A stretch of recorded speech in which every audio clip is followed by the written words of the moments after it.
시청자 여러분 안녕하십니까. 집중진단 제주 김익태입니다. 15일부터 20대 대통령 선거 공식 선거 운동이 시작됩니다. 이번 대선 역시 거대 정당 후보 2명이 엎치락 뒤치락 양강 구도를 이어가고 있습니다만 새로운 정치, 새로운 사회를 꿈꾸는 제3정치 세력 역시 존재합니다. 오늘 집중진단 제주는 제주에서 활동하는 제3정치 세력의 대표 주자들과 함께 20대 대선과 제주를 주제로 토론해 보겠습니다. 오늘 함께 하실 세 분을 소개해 드릴 텐데요. 세 분께 인사말을 대신해서 공통 질문을 드리겠습니다. 이 양강 구도로 고착화된 이 한국 정치 현실에서 굳이 가시밭길을 할 수 있는 이 제3의 길을 걷고 있는 이유는 무엇일까요? 제주도의원이자 정의당 제주도당 위원장이시죠. 고은실님, 안녕하세요. 네, 반갑습니다. 정의당 제주도당 위원장 고은실입니다. 제가 정의당을 선택하게 된 이유는 장애인 당사자이기도 하고 장애인들과 함께하면서 약자들의 목소리를 대변해 줄 수 있는 당이 어딘가를 찾다가 이제 정의당을 선택하게 되셨군요. 예, 선택하게 됐습니다. 네, 고맙습니다. 다음은 제주녹색당 도지사 후보가 되실 분입니다. 공동운영위원장 부순정님, 안녕하세요. 네, 안녕하세요. 녹색당 제주도지사 후보 부순정입니다. 작년에 유난히 더웠습니다. 아니나 다를까 작년 제주의 연평균 기온이 역대 최고치 기록했다고 하거든요. 해수면 상승도 예년에 비해서 최고였다고 합니다. 이미 제주가 기후 위기의 한복판에 서 있다는 말입니다. 더 이상 외면할 수 없다는 말입니다. 그래서 제가 녹색당 활동을 통해서 제주의 미래 비전을 제주도민들께 알려드리기 위해서 이렇게 녹색당 도지사 후보로까지 나오게 됐습니다. 네, 고맙습니다. 이미 도지사 예비후보로 등록하셨습니다. 시민정치연대 제주가치 박찬식 공동대표님, 안녕하세요. 예, 시민정치연대 제주도지사 예비후보 박찬식입니다. 반갑습니다. 참 우리나라 민주당을 진보라고 이렇게 칭하는데 사실은 독일의 보수당인 기민당보다도 훨씬 더 보수적입니다. 그래서 그러다 보니까 두 당이 사실 정책이나 비전으로 보면 그 나물의 그 밥이다. 다 차이가 없다. 그러면서 권력만 가지고 서로 싸우는 이런 건데 그 사이에 잊혀지고 있는 노동자, 농민, 서민들의 목소리 또 생태적인 전환의 목소리 이런 것들이 진짜 절실하게 요구되는 시점이다. 이렇게 생각이 듭니다. 네, 고맙습니다. 세 분 말씀 잘 들었고요. 자, 오늘 토론 첫 주제는 20대 대선 평가부터 시작해 보겠습니다. 이번 대선에 대해서 이 역대 대선과 비교해도 그 부정적인 목소리가 아주 큰데요. 오늘 나오신 분들 어떻게 평가하시는지 궁금합니다. 누가 먼저 시작하실까요? 제가 먼저 네, 말씀드릴까요? 지금 대선 관련한 뉴스들을 이렇게 지켜보다 보면 온통 무속인 얘기, 줄리 얘기, 그리고 욕설 논란으로 도배되고 있습니다. 이렇게 수많은 뉴스와 공약들이 쏟아져 나오지만 국민의 입장에서는 저기에 내 문제가 있나, 나의 이야기가 나오고 있나 되게 회의감이 들거든요. 그래서 이번 선거에서 대통령이 바뀐다고 해도 나의 삶이 변할 거라는 그런 기대나 희망을 갖기가 너무 어렵습니다. 저희 동생이 가게를 하고 있는데 대통령 선거 나랑 무슨 상관이냐, 무관심할 수밖에 없다라고까지 말하더라고요. 이번 대선은 정말 서민들의 삶이 실종된 채 막장 선거, 막장 드라마를 보는 그런 시청자 역할 같은 그런 역할밖에 할 수 없는 최악의 선거다 이렇게 생각됩니다. 네. 예, 앞에 이제 부순정님 말씀처럼 이번 선거가 정말 최선을 선택할 수 없고 차악을 선택할 수밖에 없는 선거다. 역대 대선 후보들 중에 가장 비호감이 높은 선거다라고 말씀드리겠고요. 그럼에도 불구하고 이 양당의 어떤 대결 구도 때문에 저희 소수당인 정의당 같은 경우에는 지지율을 올릴 수 없는 상황이 정말 안타깝게 생각이 들고요. 또 이제 여론조차도 이 양당에 대한 얘기만 쭉 얘기를 하고 있어서 좀 언론에서 우리 소수 정당에 좀 관심을 좀 가져주십사라는 부탁이고요. 저희는 기존에도 현장에서 발로 뛰는 정치 운동을 주로 해왔기 때문에 지금 코로나 대선 전국에 정말 어렵습니다. 그래서 언론에서 좀 많이 관심 가져주시고요. 우리 정의당 많이 홍보해 주십시오. 네, 그래서 이 자리도 마련된 거 네. 이해해 주시고요. 네. 한마디로 얘기해서 내가 누구를 왜 선택해야 되는가에 대한 답을 할 수 없는 답을 주지 못하는 선거고 자칫하면 정말 민주주의의 위기까지 걱정되는 그런 선거가 아닌가라고 싶습니다.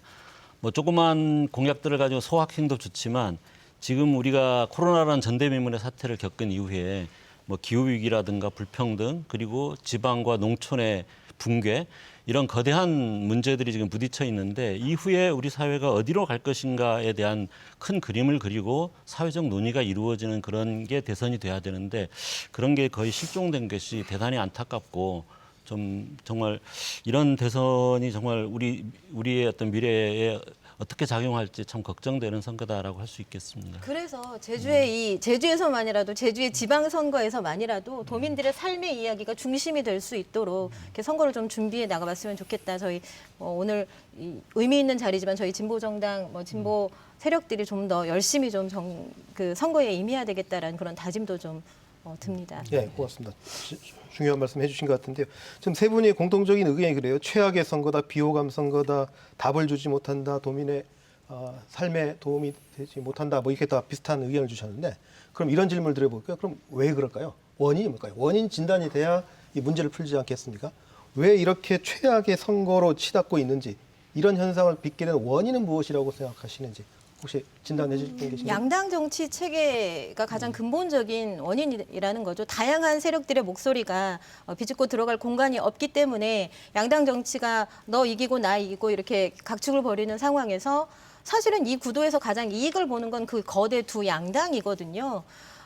이 대한민국의 정치가 좀 더 다양한 세력들, 정치 세력들이 목소리를 낼 수 있는 구조가 마련이 되어야만 이런 지금 같은 이런 말도 안 되는 막장 정치가 마무리될 수 있지 않을까라는 생각이 듭니다. 이게 또 이제 그 양당 정치로 이렇게 가다 보니까 사표 심리가 너무 많아진 것 같아요. 그래서 그 당은 약하잖아, 정의당은 너무 약하잖아 이런 소리를 정말 많이 듣는 게 사표라는 생각 때문에 더 그런 것 같습니다. 그래서 저희는 이제 선거제도가 개혁이 돼야 된다. 그래서 결선 투표제가 되면 좀 이런 것들이 좀 완화되지 않을까 생각하고 있습니다.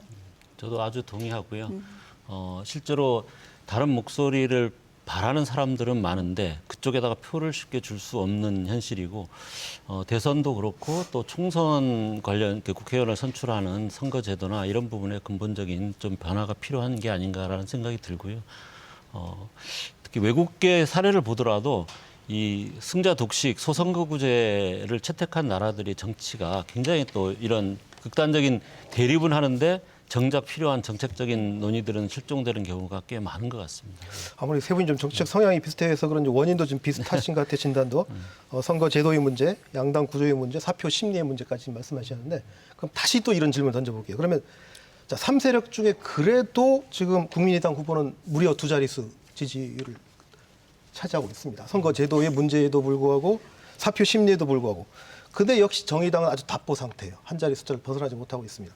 일단 이건 정의당에서부터 분석을 해주셔야 될 것 같은데 이게 모든 것을 선거 제도의 탓으로 돌리자고 보니 그럼 안철수를 비롯한 국민의당 후보가 2자릿수 얻는 건 또 어떻게 해석을 해야 되는 걸까요? 일단 저희 정의당이 이제 지지율이 답보 상태인 건 맞고요. 그동안 이제 저희가 정말 더 낮은 데를 찾아다니면서 얘기를 하고 들어주고 하고 있다고는 생각하고 있지만 그런 부분이 좀 이제 모자란 부분도 없지 않아 있는 부분이고 또 이제 양당 구도로 가다 보니까 차악을 선택하느니 차라리 안철수 후보를 선택하는 게 낫지 않나 이런 심리도 없지 않아 있는 거고요. 또 이제 저희가 지난 대선에서도 심상정의 1분 토론회 때 1분 발언 때문에 지지율이 굉장히 오른 경험이 있거든요. 예. 그래서 이제 앞으로 토론회가 자주 하다 보면 저희 정의당의 지지율이 오르지 않을까 기대하고 있습니다. 다른 분은 혹시 어쨌든 뭐 거기에는 우리 그 진보 정치 세력의 그 책임도 크다라고 생각을 합니다. 특히 이제 여러 가지 이유가 있겠지만 민주노동당의 분당 이후에 이게 진보적인 변화를 바라는 사람들의 목소리를 크게 하나로 모아내고 희망을 주고 뭔가 이제 그 다음에 더 커질 수 있을 것 같다라는 이런 그 믿음을 준다면 기대와 믿음을 준다면 그런 쪽에 좀 키워보자 이런 게 됐을 텐데 지금은 이제 기층 민중 노동자 그 농민들을 비롯한 이 기층 민중들도 쉽게 어느 한쪽으로 마음을 잘 모아내지 못하고 있는 그런 좀 그런 부분에 대해서는 저희들이 많이 이제 돌아볼 필요가 있다 이렇게 생각을 합니다. 정치가 좀 현실을 제대로 반영해 줬으면 좋겠습니다. 뭐 기후 위기 문제도 마찬가지죠. 지금 당장 닥치고 있는 여러 가지 상황이 있음에도 불구하고 앞으로 뭐 10년 뒤, 20년 뒤 올 문제처럼 정치인들이 외면하고 있거든요. 근데 이런 것들을 이런 현실의 위기를 직시할 수 있게 하고 해결책을 제대로 제안해 낸다면 이런 정치 상황들도 조금씩 이렇게 틈이 열리지 않을까. 그래서 그런 생각도 좀 들었습니다. 그래서의 바람은 제주도의 진보의 어떤 가치들을 추구하는 이 분들이 많이 계시잖아요. 이분들부터 이제 저희와 연대해서 같이 선거운동 해주시면 좋겠다는 바람입니다. 그거 관련해서 한번 질문을 두 분께 한번 드려봐야 될 것 같은데 어차피 정의당 후보가 있으니까 뭐 아주 고민 없이 이제 찍으시면 될 텐데 두 분은 정당 후보가 좀 본인의 정당이 어쨌든 후보를 내지 않은 상태지 않습니까? 그럼 이번 대선에서 어떤 기준으로 후보를 선택하시겠습니까? 두 분이 한번 간단히 말씀해 주실 수 있을까요? 글쎄요. 제 개인적인 선택은 보다 우리 사회에 지금 기후위기나 불평등이나 또 지방 붕괴 문제나 여러 가지 현안들에 대해서 좀 뭐랄까 좀 근본적인 고민을 하고 큰 변화를 추구하는 그런 후보에게 당연히 표를 줘야 된다고 생각을 하고요. 실명은 밝히라고 안 하겠습니다. 뭐 저희 녹색당도 마찬가지로 기후위기 대선운동본부 출범시켜서 진짜 열심히 노력하고 있거든요. 그래서 이런 가치들을 제대로 실현해낼 수 있는 후보 당연히 저희들이 힘을 모아가려고 합니다. 네, 알겠습니다. 그럼 본격적인 토론 넘어가기 전에 잠깐 요 하나 아무래도 좀 시청자들이 궁금해하실 부분 지방선거 전망 잠깐 얘기하고 좀 넘어가 보죠. 이제 박찬식 대표는 이미 이제 예비후보로 등록하셨고요. 부순정 의원도 하실 거고 정의당은 언제쯤 도지사 후보 결정할 것 같습니까?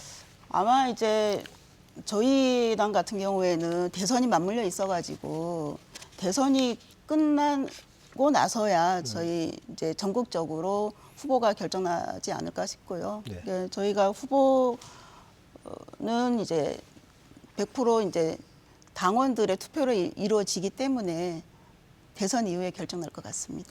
고은실 위원장님은 출마하실 생각은 없으시고요. 저는 이 지역구로 출마를 이제 굳히고 있습니다. 도의원 출마로 네. 방향을 잡으셨고요. 자, 그럼 이제 부순정 박찬식 후보는 이제 도지사 후보로 이제 나오실 텐데 두 분 당선을 다 목표로 하시나요? 네. 네네. 당선을 다 목표로 하십니까? 근데 사실 현실로 봤을 때 당선이 쉽지 않은 건 다 인정하는 게 이제 정치 현실인 것 같고요. 그렇다 보면 아무래도 제3 정치 세력끼리 어떤 단일화를 해야 되지 않느냐는 논의가 당연히 나올 수밖에 없을 것 같은데 그에 대한 입장을 한번 양쪽 다 들어보면 좋을 것 같은데 누가 먼저 말씀해 주시죠? 누가 먼저 할까요? 저희 뭐 진보 진영 연대에 대해서는 항상 이렇게 열어놓고 있습니다. 그런데 저는 녹색당 도지사 후보로서 기본적으로 완주를 목표로 하고 있습니다. 이번 선거를 통해서 조금 시원하게 명확하게 우리 앞에 닥친 이 기후위기 문제에 대해서 좀 제대로 대처해보자라고 그렇게 목소리를 높이고 싶은 거예요. 기후위기 얘기 안 하고 어떻게 10년 뒤 제주를 그려볼 수 있겠습니까? 지금 저지대, 해수면 상승으로 저지대가 이미 침수되고 있는 문제가 눈앞에 직면해 있거든요. 그래서 이 시간을 통해서 제주도민들께 저희의 공약을, 정책을 많이 이렇게 알려드리고 소통하는 시간을 저는 지금 충분히 가져야 한다. 그렇게 말씀드리고 싶습니다. 저는 사실은 지난번 2018년 지방선거에서도 그 도의원 비례대표 선거에서는 그 진보계 4개 정당이 이제 후보를 냈었는데 그 득표율 총합이 20%가 넘거든요. 그리고 그 시점 이후에 사실은 이제 제주도가 지금까지 왔던 이제 개발 중심, 개발 일변도로 가서는 안 된다. 이제 과잉 관광이나 과잉 개발 이 방향을 계속 가다가는 제주도가 정말 망가지겠다. 이런 데 대한 생각들이 도민들 사이에서 많이 넓어졌습니다. 그래서 저는 어떻게 하면 이제 우리가 그런 변화, 과거의 어떤 개발만 바라보고 성장만 바라보면서 실제로 이제 도민의 삶의 질이나 그다음에 제주도의 어떤 환경적 수용력이나 지속 가능성이나 이런 부분들을 외면하는 그런 길에서 이제 크게 방향을 선회해야 된다고 하는 우리 도민들이 많은데 그런 힘을 어떻게 하나로 모아내서 새로운 희망을 만들어 나갈 거냐라는 게 굉장히 중요하게 보고 있기 때문에 가능하면 그런 뜻의 큰 방향에서 동의하는 세력들 그런 분들이 크게 힘을 한번 모았으면 좋겠다라는 희망을 가지고 있고 또 그것을 위해서 노력하려고 생각을 하고 있습니다. 지금 시간은 그 도민들이 선택하실 때 다양한 선택지들을 이렇게 늘어놓고 여기서 정말 구체적인 대안, 우리 현실을 바꿔나갈 수 있는 대안이 무엇인지 제대로 검증하셔야 할 시간인 거죠. 예, 그래서 더 다양한 이야기들이 더 실체적으로 드러날 수 있길 바랍니다. 그래서 오늘 이 자리가 뭐 본격적인 선거가 아직 시작되지 않았습니다만은 이렇게 진보 세력들이 제대로 도민과 만날 수 있는 이런 자리가 정말 소중하다라는 생각이 듭니다. 소중한 시간 우리가 이런 단일화 많이 가지고 낭비할 수는 없겠죠. 본격적인 토론 한번 해보겠습니다. 제주 현안을 중심으로 20대 대선을 논해 볼 텐데요. 먼저 아무래도 제주의 뜨거운 현안 이공항 얘기 안 할 수가 없습니다. 문재인 정부는 이미 차기 정부로 공을 넘겨버렸고요. 민주당 이재명 후보는 뭐 도민 의견 수렴하겠다는 원론적 입장입니다. 근데 국민의힘 윤석열 후보는 반드시 필요하다는 입장을 좀 명확히 한 상태입니다. 여기 계신 세 분이야 뭐 이공항 모두 반대하는 걸로 시청자분들이 알고 계시니까 그렇다면 대안은 뭔가라는 이제 주제를 가지고 한번 토론해보죠. 누가 먼저? 네.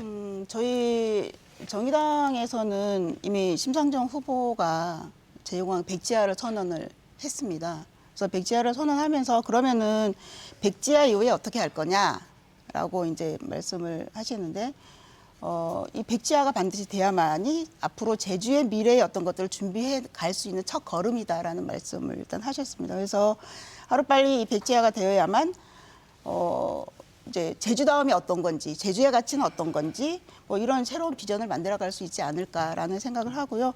그렇다면 지금의 이제 그 환경 수용력이 얼마인지, 관광 정책은 어떤 건지에 대해서 더 많은 미래 비전을 가지고 논의할 수 있지 않을까라는 생각을 하고요. 또 하나는 이제 저희가 이제 지금 현 공항 확충에 대해서 저희도 이제 얘기를 하고 있는데 현 공항을 어떻게 지금의 불편한 사항을 어떻게 개선해 나갈지 터미널의 문제인지 관제탑의 문제인지 관제탑의 이제 인원수의 문제인지에 대해서 좀 더 이제 진단하고 이제 개선해 나가야 되지 않을까라는 생각을 하고 있습니다. 네. 예, 저는 얼마 전에 기자회견을 통해서 그 두 가지 하나는 제2공항은 더 이상 논란이 대상이 아니다. 이제 도민의 결정도 끝났고 환경부의 환경적 판단도 끝났기 때문에 더 이상 논란이 대상이 될 수 없고 그것을 논란을 하는 것은 소모적인 갈등일 뿐이다라는 말씀을 드렸고요. 그러나 또 현 공항은 40년 전에 연간 이용객이 200만 명이던 시절에 만들어진 구조를 그다음 가지고 있기 때문에 지금 약 1년에 3천만 명 이용하고 있거든요. 그래서 저는 1년에 한 2천만 명 이상이 됐으면 이미 제주공항이 크게 개선돼야 된다라고 생각을 하고 핵심은 이제 활주로와 이 터미널 사이의 공간이 너무 좁고 그래서 이제 비행기들이 오가는데 여러 가지 동선이 중첩되고 그다음에 비행기들이 서 있을 공간도 부족하고 또 터미널이 너무 또 비좁아서 또 터미널에서 비행기를 바로 타지도 못하고 버스로 왔다 갔다 해야 되고 이런 이제 구조적 한계를 완전히 이제 그 개선하는 그래서 이제 어떤 새로운 공항으로 좀 신공항으로 탈바꿈 시켜야 된다. 그리고 그 공항을 4.3 평화국제공항으로 명명하는 건 어떠냐라는 제안을 드렸습니다. 저는 대안은 반드시 필요하다라고 생각하는 입장이고요. 좀 현 공항을 개선, 확충하는 그런 것은 필요하다라고 보고 있습니다. 그 공항과 관련된 이야기를 어떻게 쉽게 좀 전할 수 있을까 고민하다가 제가 BTS 팬인데요. BTS 공연 얘기로 좀 비유를 해봐야 되겠다 생각이 들었습니다. BTS는 보통 5만여 명의 관객이 들어가는 공연장에서 공연을 하는데 5만 명이 들어가야 되는 그 공연장에 지금 10만 명이 들어오면 어떤 일이 벌어지겠습니까? 뭐 공연을 기획한 기획자들이야 떼돈을 벌겠습니다마는 공연 보러 간 사람들 자리도 못 찾을 거고 사고도 나게 될 것이고 정말 난리가 날 겁니다. 지금 제주가 딱 그런 상황이다라는 말입니다. 그 비행기 타고 오는 항공권이 바로 그 입장권인 거예요. 5만이 들어와야 하는 공연장에 10만이 들어차 있는데 앞으로 20만, 30만까지 더 넣자고 얘기합니다. 버틸 수 있겠나? 제주가 버틸 수 있겠나라는 물음을 던질 수밖에 없습니다. 도민들도 이미 제주섬이 한계에 다다랐다고 말씀하시거든요. 처리되지 않은 하수가 맨날 도두바당으로 월정리바당으로 모슬포바당으로 팡팡 쏟아집니다. 쓰레기 문제, 교통 체증 문제 뭐 어떻게 해결책이 없습니다. 1, 2년 된 문제도 아니지 않습니까? 녹색당의 입장은 명확합니다. 더 늘려서는 안 된다. 현재 1,500만 명 관광객도 만으로도 제주는 버틸 수가 없다는 말입니다. 지금 우리가 사실 고민해야 될 핵심은 그 입장권을 공연장에 맞게 조절해야 하는 그런 것이죠. 그게 핵심인 것이죠. BTS 공연 예. 제대로 보려면 예. 조절하는 것이 저는 우선이라고 생각합니다. 예, 어쨌든 공항 문제에 대해서는 다소 견해 차이가 있는 것 같습니다. 예, 여기서 미묘한 차이가 느껴지네요. 예, 예. 근데 뭐, 저는 예. 어쨌든 그 제주도의 환경 수용력이라든가 지속 산업 가능성이라든가 이런 걸 고려할 때 관광객을 뭐 더 늘리는 것은 바람직하지는 않다라고 봅니다. 근데 저는 이미 현 공항은 포화 상태다라고 생각을 하고요. 그러니까 지금 우리가 지금 정도의 관광객 아니면 지금보다 조금 더 조절을 한다 하더라도 그 공항을 편리하고 쾌적하게 이용할 수 있어야 되고 또 안전하게 할 수 있어야 된다. 그런 차원에서는 좀 현 공항에 대한 대대적인 수술은 불가피하다 이렇게 보고 있습니다. 고은실 의원님 말씀하신 것처럼 도민의 안전을 위해서 뭐 관제시설 현대화라던가 이미 예전에 기재부에서 500억을 편성했었던 적이 있었잖아요. 근데 제2공항이 이렇게 수면 위로 떠오르면서 그게 편성이 뭐 예산 집행이 되지 않았던 게 있었기 때문에 도민의 안전을 위한 공항시설 뭐 안전을 확보하는 차원의 그런 뭐 확충은 필요하다. 그러나 중요한 것은 조절이다. 관광객 수 조절이다. 도민들께 왜 제2공항으로 가야 되냐 뭐 이런 얘기를 들었을 때 현 공항을 이용하는데 굉장히 불편하다. 그것 때문에 제2공항 가야 된다는 분들이 굉장히 많거든요. 그래서 이러한 것들을 개선해 나가는 게 일단 중요하다고 생각하고 있습니다. 그러니까 공항의 문제를 공항만 볼 것이 아니라 제주의 수용력 문제 그건 반드시 함께 고민해야 예, 한다. 그거는, 미래를 예. 생각해서 다시 괜찮겠습니다. 여기서 이제 시청자 여러분들이 지금 미묘한 차이를 느끼셨을 텐데, 그러니까 현재 1,500만 명 수준이 또 지금 소화가 힘들기 때문에 제주도의 어떤 SOC가 그러니까 이 정도 수준에서 유지하는 정도 선에서 공항을 관리하면 된다라는 게 지금 녹색당 입장이신 것 같고요. 두 분은 약간 의견이 다르신 것 같아요. 1,500만 명 이상이 어쨌든 관광객이 들어올 수밖에 현실이기 때문에 그에 맞춰서 현재 공항을 확충하자. 이렇게 좀 이해도 되겠습니까? 조금 네, 다른 이제 제주도의 조금 다른 이제, 의견. 얼만큼의 관광객이 가능한지에 대한 우리가 정확한 의견을 모아본 적이 없어요. 이것부터 공론화해보자고 하는 게 저희 생각입니다. 네. 그러니까 저는 그게 아니라 지금 연간 3천만 명이 이용하고 있는데 사실은 연간 2천만 이상이 되면 현재 공항은 구조적으로 저는 좀 문제가 있다라고 보고 있습니다. 그래서 우리가 관광객을 늘려야 된다 이런 차원이 문제가 아니라 관광객을 늘리지 않더라도 현재 공항을 그대로 두는 것은 제가 볼 때는 좀 너무 이제 사람들을 불편하고 그런 것들을 감수하게 하는 것이다라고 생각이 들고요. 단적으로 우리가 터미널에서 비행기를 바로 못 타고 버스 타고 왔다 갔다 하는 경우가 많지 않습니까? 그러니까 더구나 날씨가 나쁜 날에는 비까지 맞아가면서 이제 그렇게 하는데 이런 거는 현재 터미널 구조 안에서는 해결이 불가능해요. 그러니까 그리고 세계적으로도 이런 식으로 공항을 리모델링하는 경우는 굉장히 많습니다. 그래서 그런 차원에서는 저는 이 현 공항의 대폭적인 리모델링은 불가피하다 이렇게 보고 있는 겁니다. 자, 그럼 이런 질문을 드려볼게요. 현공항 그러니까 현공항에 대한 어떤 시설 리모델링 부분에서 어느 정도 의견들이 합치돼 가고 있는데 문제는 이 공항을 이제 백지화했을 때 나타날 수 있는 현실적 문제, 그러니까 동부 지역 분들에 대한 지역 균형 발전을 요구하는 그 목소리는 그럼 어떻게 이 갈등을 풀 것이냐. 이 문제가 해결되지 않고서 그냥 이 공항 안 된다라고 결론 낼 수는 없지 않습니까? 어떻게 풀까요? 사실은 공항을 가지고 지역 균형을 얘기한다는 것 자체가 저 별로 맞는 게 아닙니다. 제가 해외 수많은 도시들을 다녀봤지만 대부분 공항은 원래 사람들이 많이 머무는 곳에서 1시간 정도는 다 걸립니다. 더구나 제주도 같은 경우는 관광객이 90%거든요. 관광객들은 1시간 정도의 거리를 이동하는 것은 아무것도 아닙니다. 그래서 대부분 기존의 인프라가 깔린 곳으로 사람들은 움직이게 돼 있어요. 그래서 사실은 제2공항 건설이 지역균형 발전에 그렇게 도움이 되지 않는다라고 저는 생각하고 더구나 그 소음 문제라든가 더구나 만약에 이게 군공항으로까지 활용될 경우에는 감당할 수 없는 문제가 되기 때문에 그래서 그것은 어떻게 보면 약간 좀 투기적인 목적에서 그걸 부추긴 측면이 굉장히 크다라고 생각을 하고요. 다만 이제 제2공항을 주장했던 그 주장들 중에 아까 말씀하신 대로 그 제주시로 너무 집중되고 있는 이 지역 균형 문제를 어떻게 할 것이냐라고 하는 것은 사실은 귀담아 들어야 될 얘기고 또 우리가 해결해야 될 과제다라고 생각을 하고 거기에 대해서 좀 더 진취적인 조금 더 파격적인 대안은 저는 좀 필요할 것 같다라는 생각을 합니다. 다른 분 의견?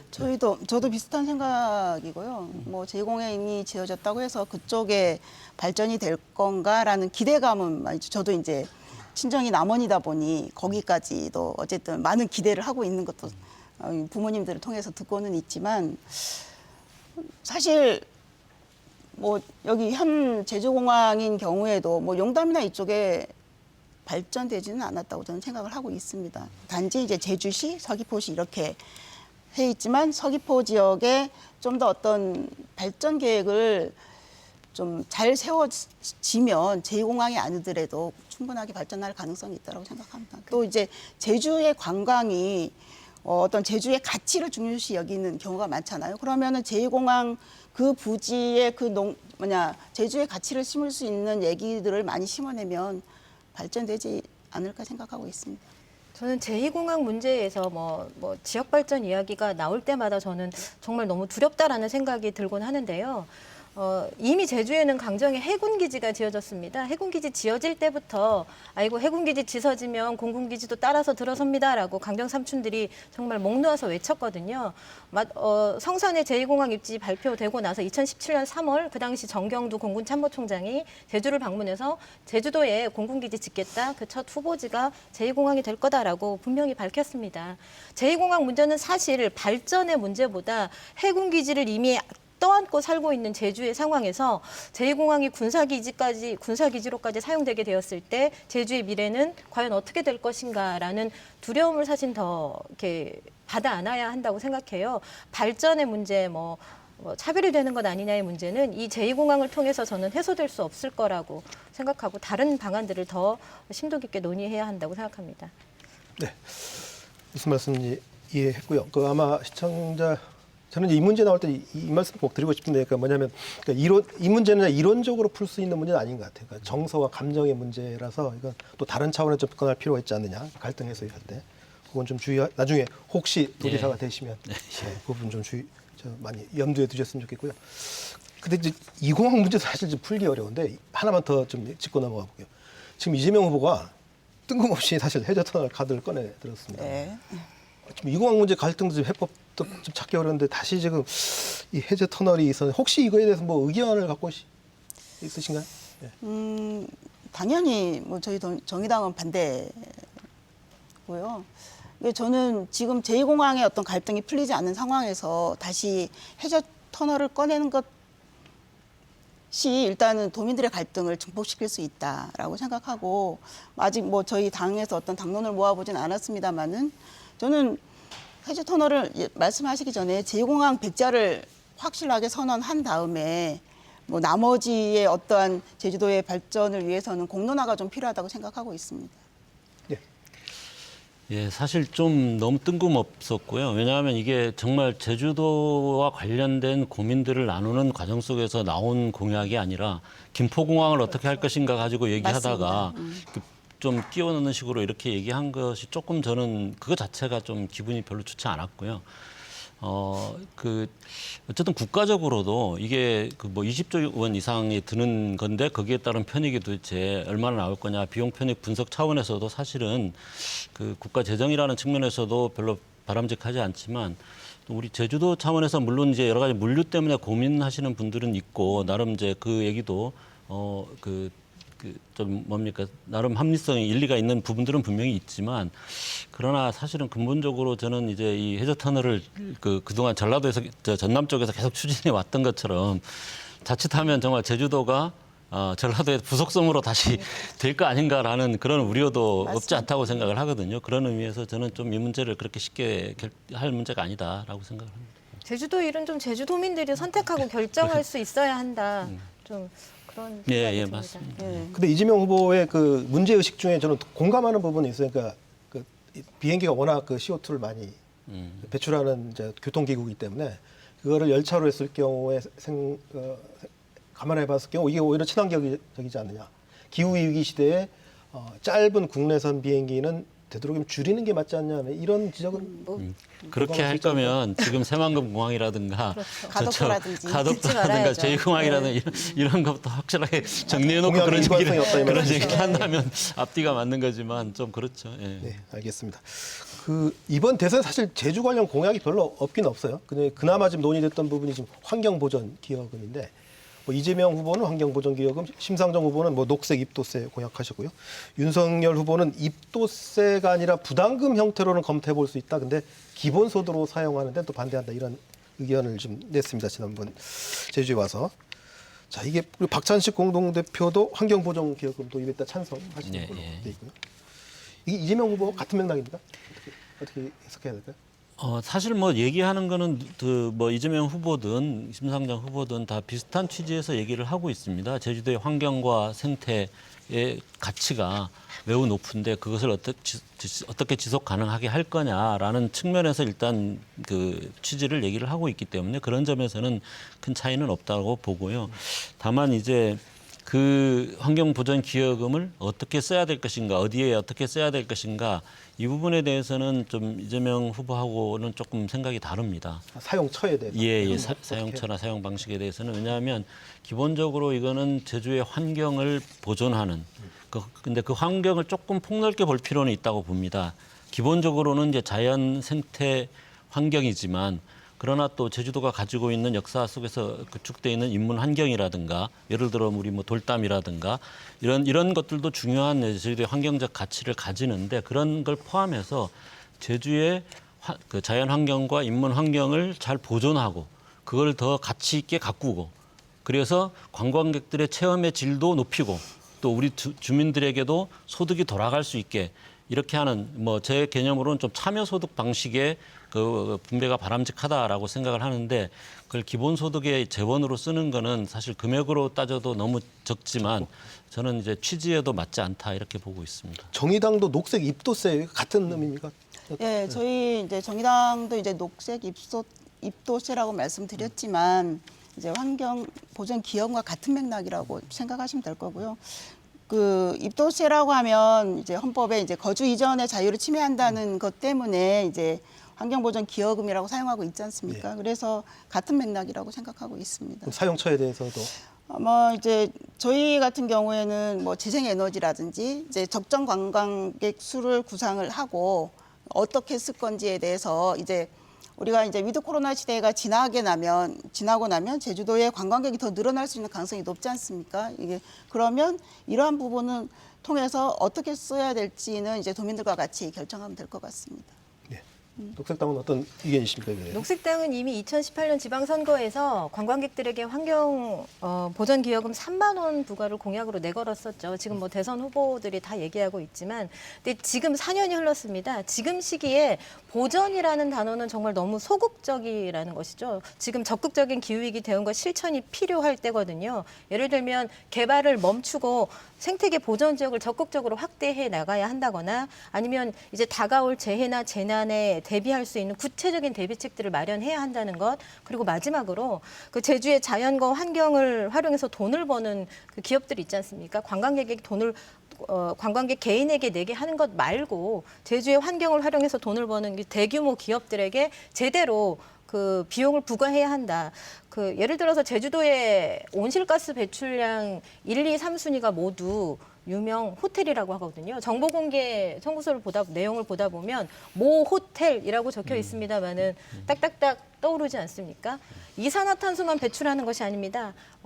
물은 또 어마어마하게 쓰고 있고 하수가 어마어마하게 배출되고 있고 쓰레기 배출 그리고 막대한 에너지 사용, 교통체증 유발 이렇게 제주의 자원을 사용하면서 벌어들이고 있는 그 수익을 배분하기 위해서라도 그런 업체, 대규모 관광업체에 비용을 내게 해야 한다.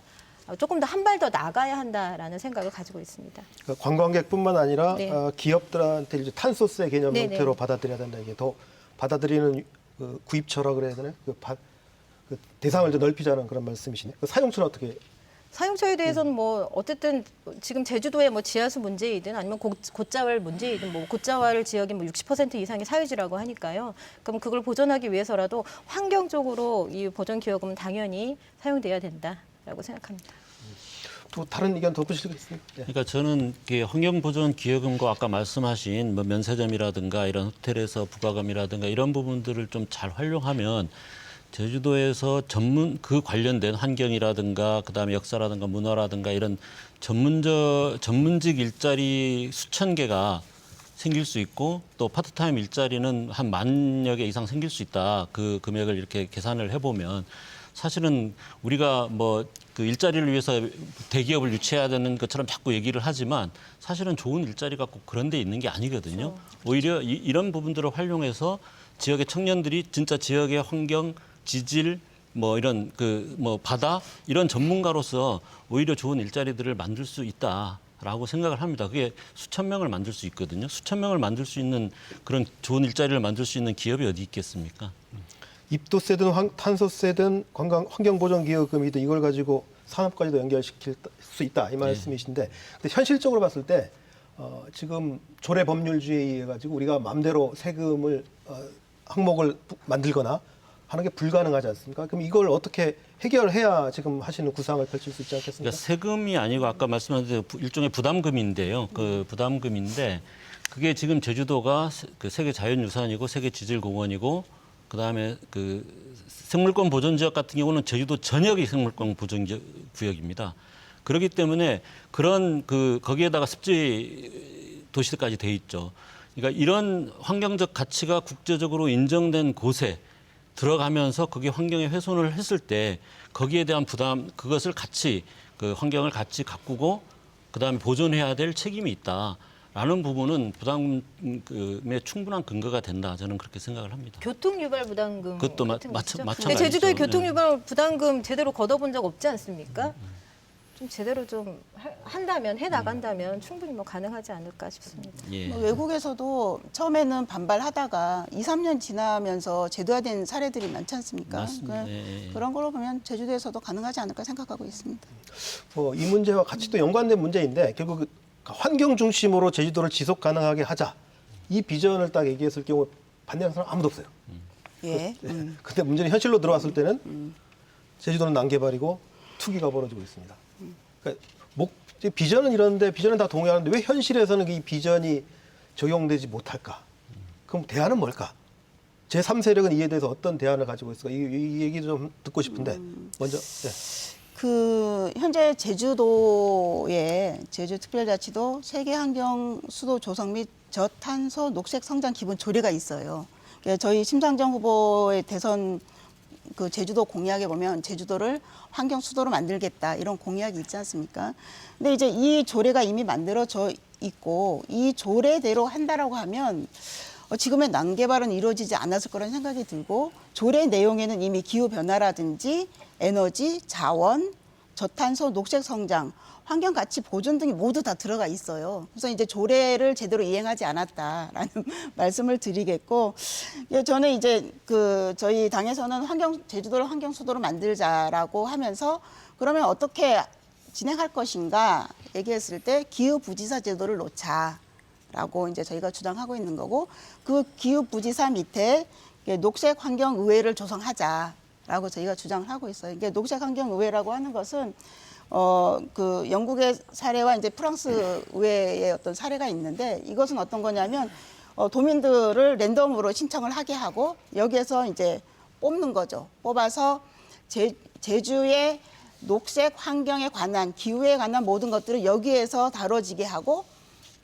여기에서 어떤 제안을 도에다 할 수 있게 되고 도에서는 이제 다시 의회에 올릴 수 있는 제도를 이제 우리가 구현해 보자. 예, 그러면 어떤 환경 의제에 대해서는 다 공론화가 이루어질 거 아닌가. 그래서 지켜질 거라고 저는 생각을 하고 있습니다. 기후부지사는 또 부지사 하나 더 현재의 정무부지사처럼 기후부지사 부지사 3명 체제로 가자는 말씀이시죠? 2명이어도 네, 지금의 정무부지사 정무부지사 제도를 거기를- 기후부지사 네. 제도로 두자는 거죠. 네, 다른 분이. 사실 제주도민들이 제일 막막해하는 부분이잖아요. 이 제주도 난개발 문제, 부동산 투기 문제 이거 해결해질 거냐 정말 답답해 하시는데 사실 지금 제주의 난개발과 부동산 투기 관련해서 법과 조례가 이미 마련돼 있습니다. 고은실 의원님 말씀하신 것처럼요.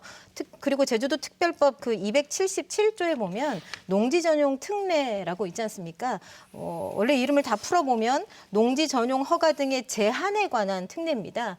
제한을 해야 되는 특례인데 오히려 난개발을 부추기는 뭐 특혜로 작용했던 적이 많은데요. 그 내용이 무엇이냐 하면 농지 전용을 허가할 수 없는 시설, 대통령령으로 정하는 시설을 다 조례로 규정할 수 있게끔 되어 있습니다. 그러니까 중요한 것은 부동산 투기나 난개발을 이렇게 막겠다는 강한 의지만 가지고 이 법과 조례를 엄격하게 적용했다면 제주 이런 난개발 문제, 부동산 투기 문제가 여기까지 오진 않았다는 것이죠. 중요한 건 이건 의지의 문제였다. 그런 의지를 가진 정치인이 없어서가 문제였다라고 말씀드릴 수 있습니다. 그러니까 좀 그 땅값 상승에 대한 기대 심리 이런 것들이 개발에 대한 지지 이런 것들로 이제 그러면서 이제 난개발, 투기 이런 것이 계속 악순환을 이루고 있는데 저는 이제 그 지금은 조금 우리 도민들도 마음이 많이 좀 바뀌고 있다라고는 보거든요. 근데 이제 왜냐하면 이 땅값이 계속 올라가면 실제로 땅에서 나오는 소득만큼 땅값이 올라가는 게 정상인데 소득은 안 오르는데 자산 가치만 계속 부풀려지거든요. 그러면 결국 이걸 지탱을 하지 못합니다. 결국 그 땅을 팔려는 유인만 자꾸 생기고 왜냐하면 여기 소득이 안 나기 때문에. 근데 그 누가 사겠습니까? 농사짓는 땅을 농사짓는 사람이 살 수가 없어요. 수지를 맞출 수가 없기 때문에. 그러면 결국 또 개발업자한테 넘어가고 또 개발하면서 투기 심리를 부추기고 막 이런 식으로 하고 있는데 저는 그래서 제주도가 굉장히 한정된 공간이잖아요. 섬이라는 한정된 공간에서 토지가 이렇게 투기의 대상이 돼버리면 기본적으로 안 된다라고 생각이 들고 그동안 심지어는 이제 우리 공유지까지 헐값에 막 그 개발을 이유로 해서 막 팔아넘기고 특히 JDC가 심지어는 강제 수용해가지고 그 땅을 또 팔아넘기고 이렇게 한 게 저는 큰 문제였다라고 생각이 들고 그래서 지난번에 제가 토지은행이라는 제안을 했는데 이제는 땅을 매각하는 것이 아니라 정말 필요하면 임대를 해서 장기 임대 방식으로 이렇게 가야 된다. 그래서 땅값 상승에 대한 기대 심리로 계속 투기를 부추기는 이러한 부분에 대한 근본적인 제동을 걸 수 있는 그런 제도가 좀 필요하다라고 저는 생각을 합니다. 도민들이 말하지 않습니까? 제주도가 뭐 부동산 업자냐 이런 말 많이 했었는데 사실 그랬습니다. 2007년 어느 기사를 살펴봤더니 JDC와 제주도가 뭐 협약을 맺은 거예요. 맺어서 제주도의 뭐 공동 목장 주변이나 뭐 공공 부지 이 근처에 땅을 비축해서 사두고 제주에 투자하려는 사람들이 더 손쉽게 토지를 확보할 수 있도록 우리가 적극적으로 토지를 제공해야 된다. 그게 바로 비축 토지 개념 아닙니까? 도정이 그리고 JDC가 제주도에서 땅 장사를 해왔던 겁니다. 그게 땅값이 오른 그 희생은 고스란히 도민의 몫으로 돌아오고 있거든요. 이거는 막아야 한다. 그리고 막을 수 있다. 이미 법과 조례가 마련돼 있다. 의지를 가진 정치인이 등장해야 된다. 그러니까 그 비축 토지가 환경 보존이나 농지를 보존하기 위해서 사실은 비축을 그렇죠. 해야 되는데 그렇죠. 지금은 개발을 위한 비축이 되고 있어요. 징산돌 마을, 뭐 이제 와흘, 뭐 그 이런 데 비축 다 토지의 비축 토지 이 있잖아요. 개념이나 용도가 180도 전환될 필요가 있다라고 생각을 합니다. 세 분이 전부 환경론자 입장에서 말씀하셨기 때문에 제 가치관과는 상관없이 반대 질문 하나 드려볼게요. 그러니까 제주도가 어쨌든 그동안 엄청나게 큰 성장을 해왔지 않습니까? 근데 이런 어떤 대규모 큰 성장을 하고 있는 상황에서 갑자기 규제를 통해서 성장을 멈췄을 경우에 과연 지역 경제가 버티겠느냐라는 반론이 있을 수도 있습니다. 어떻게 답변하시겠어요? 그 사회자분이 말씀하시는 그 성장이라는 개념이 뭐 GDP 개념이지 않습니까? 근데 우리가 오늘 제일 많이 한 말이 한계라는 말인 것 같아요. 이렇게 계속 쓰다가는 남아나지 않는다. 지금 우리가 사용해야 될 지수는 GDP가 아니라 뭐 생태지수, 안전지수, 이 기후위기 시대에 새롭게 만들어야 할 지수들이 분명히 있는 것이거든요. 개념을 바꿔야 한다라고 말씀드리고 싶습니다. 또 덧붙이기 말씀. 그러니까 그 성장이라는 게 진짜 여기 지역에 있는 주민들의 일자리나 소득 이것이었는가라는 걸 물어볼 필요가 있다라고 저는 생각이 들어요. 그러니까 여기서 그 예를 들어 면세점 수입이 물론 이제 성장의 GDP로 잡히겠죠. 물론 거기에 일하는 노동자들이 일부 있습니다. 그러나 전체적으로 보면 그 소득의 상당 부분은 바로 다 빠져나가는 소득이거든요. 그러니까 성장에 포함되지만 그래서 그런 의미의 성장이 우리에게 정말 필요한 거냐라는 생각을 해볼 수밖에 없을 것 같고요. 실제 그 예를 들어 그 농업은 바로 농민들의 소득입니다. 그러나 기업이 그 이런 관광업체나 이런 데서 벌어들이는 거는 그건 바로 도민들의 소득은 아니거든요. 그 일부는 되지만 그래서 정말 우리 도민들의 소득이나 그 어떤 삶의 질 여기에 도움이 되는 경제라는 걸로 좀 생각을 해야 된다고 봅니다. 예, 그러니까 우리가 성장을 얘기할 때 GDP를 얘기를 많이 하고 있는데 이젠 GDP 얘기를 하지 말자라고 하는 거잖아요. 정말 우리 도민들의 삶이 얼만큼 바뀌었을까라고 얘기했을 때 바뀌지 않았다고 얘기를 하고 있습니다. 이제는 이제 도민의 질에 관한 얘기를 해야 된다고 생각합니다. 성장이 아닌. 예, 뭐 더 토론하면 더 흥미로운 얘기가 나올 것 같습니다만 좀 마무리 벌써 해야 될 시간입니다. 그래서 한 30초 정도씩 시간을 좀 드리도록 하겠습니다. 박찬식 대표부터 하실까요? 예, 아까 말씀드렸습니다마는 지난 20년 동안 우리 제주는 한편으로는 제주의 가치가 새롭게 발견된 시기였습니다. 과거에 그냥 명승지 이런 차원을 넘어서 굿자왈이라든가 오름이라든가 숨골이라든가 다양한 환경적 가치들이 발견되면서 제주의 가치가 올라간 시기였는데 한편으로는 그 가치를 까먹어왔던 시기였습니다. 지난 20년 동안. 이제는 제주가 가진 가치, 제주가 가진 강점에 근거해서 새롭게 미래를 설계해야 될 때가 됐다고 봅니다.